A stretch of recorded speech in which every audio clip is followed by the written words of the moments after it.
In language, an archaism is the use of a form of speech or writing that is no longer current or that is current only within a few special contexts. Their deliberate use can be subdivided into literary archaisms, which seeks to evoke the style of older speech and writing, and lexical archaisms, the use of words no longer in common use. A distinction between archaic and obsolete words and word senses is widely used by dictionaries. An archaic word or sense is one that still has some current use but whose use has dwindled to a few specialized contexts, outside which it connotes old-fashioned language. A good example of an archaic sense is the present subjunctive form be. It is not obsolete, it is used in constructions such as whether it be X or Y and be that as it may, but it is little used outside of those specific contexts and a few others, and its use outside of them sounds old-fashioned. In contrast, an obsolete word or sense is one that is no longer used at all. A reader encounters them when reading texts that are centuries old. For example, the works of Shakespeare are old enough that some obsolete words or senses are encountered therein, for which glosses are often provided in the margins.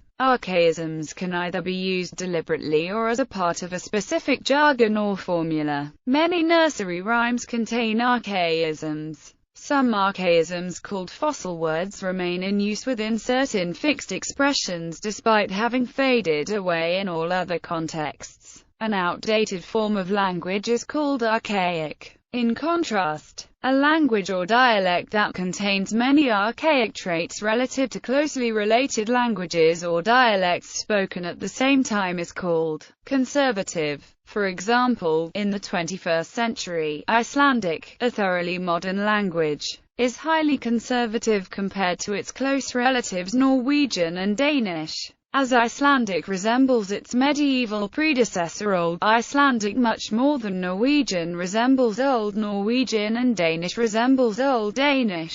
Of all the modern North Germanic languages, Icelandic resembles their common ancestor most. In the 6th century AD, Classical Arabic was a conservative Semitic language compared with Classical Syriac, which was spoken at the same time. Classical Arabic strongly resembles reconstructed Proto-Semitic, while Syriac has changed much more, compared to closely related modern Northeastern Neo-Aramaic. However, Classical Syriac is still a highly archaic language form. Georgian has changed remarkably little since the Old Georgian period, but this is only in comparison with surrounding unrelated languages, as Georgian is the only language of its family that has a long literary tradition. However, all languages and dialects that are in active use do change and none can ever stay the same for centuries. Examples. A type of archaism is using the pronoun thou. This used to be how an individual was addressed, while you, formerly only used to address groups, and then also to respectfully address individuals,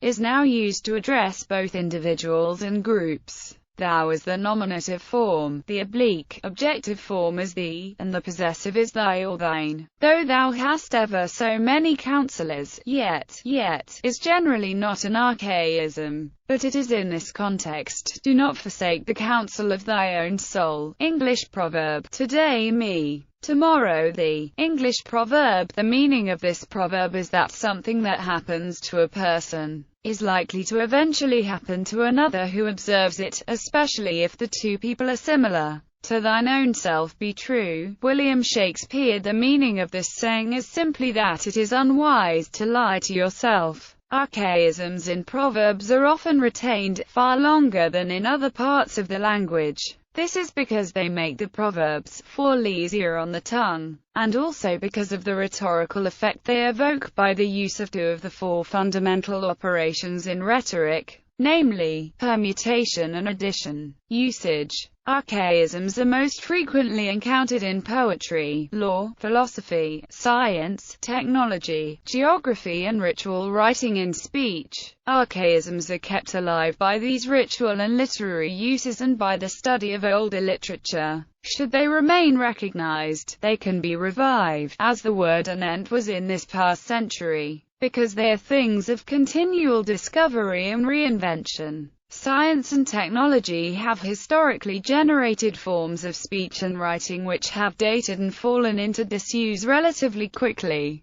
However, the emotional associations of certain words have kept them alive even though the older word is clearly an archaism. A similar desire to evoke a former age means that archaic place names are frequently used in circumstances where doing so conveys a political or emotional subtext, or when the official new name is not recognized by all. So, a restaurant seeking to conjure up historic associations might prefer to call itself Old Bombay or refer to Persian cuisine in preference to using the newer place name. A notable contemporary example is the name of the airline Cathay Pacific, which uses the archaic Cathay. Archaisms are frequently misunderstood, leading to changes in usage. One example is found in the phrase, the odd man out, which originally came from the phrase, to find the odd man out, where the verb, to find out, has been split by its object, the odd man, meaning the item which does not fit. The compound adverbs and prepositions found in the writing of lawyers are examples of archaisms as a form of jargon. Some phraseologies, especially in religious contexts, retain archaic elements that are not used in ordinary speech in any other context. With this ring the word, archaisms are also used in the dialogue of historical novels in order to evoke the flavor of the period. Some may count as inherently funny words and are used for humorous effect. Alternative meanings. In anthropological studies of culture, archaism is defined as the absence of writing in subsistence economy. In history, archaism is used to connote a superior, albeit mythical, golden age.